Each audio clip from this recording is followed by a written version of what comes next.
Hello, আসসালামু আলাইকুম সবাইকে। দেখেন আমাদের বাড়িতে একটু একটু করে পানি উঠতেছে। আমরা তো খুবই হয়ে যাচ্ছি, মানে যত সময় যাচ্ছে আস্তে আস্তে পানি উঠতেইছে ঘরের ভিতরে। সবাই একটু দোয়া করবেন, বন্যা হয়ে গেছে আমাদের জন্য।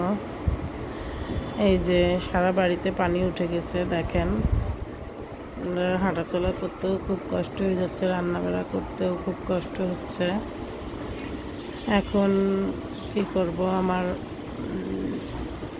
ছোট বাবু আছে, ওকে নিয়ে তো থাকা সম্ভব হচ্ছে না। ও একেবারে বের হতে পারছে না কোনো জায়গায়, চারিদিকে বন্ধ, পানি আর পানি, যেদিকে তাকাই সেদিকেই পানি।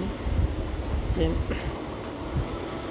এই যে আমাদের স্টোর রুমেও পানি চলে আসছে, যে বাহিরে হাঁটা চলার মতো কোনো জায়গা নেই। মোটামুটি উঠানে, যে বড় উঠানটা, এখানে একটা ছোটোখাটো পুকুর হয়ে গেছে। এখানে মাছও আসতেছে, সবাই মাছ ধরতেছে। এই যে ছোটোখাটো পুকুরে, যে আমরা এখন বিকেল 5টা বাজে, এখন আমরা উঠে গিয়েছি গাড়িতে। এই যে গাড়িতে উঠলাম, ওখানে আমরা চলে যাচ্ছি ঢাকায়। হ্যাঁ, এই যে এখন আমরা একটু হোটেলে নামলাম, একটু দেখি হালকা পাতলা কিছু খাবো। আর ও তো গাড়িতে বমি করলো, হামজা কিছুই খেলো না, বুকের দুধও খেলো না, পানি একটু খাইছে।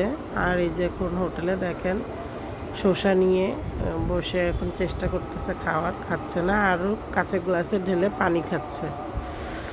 আচ্ছা, সবাই আমাদের জন্য দোয়া করবেন, আমরা তো ভালোভাবে ঢাকায় পৌঁছতে পারি আর এখানে সব ঠিকঠাক হয়ে যায়। আমার শাশুড়ি আর দেবর এখানে নোয়াখালীতেই আছে। সবাই দোয়া করবেন। আল্লাহ হাফেজ।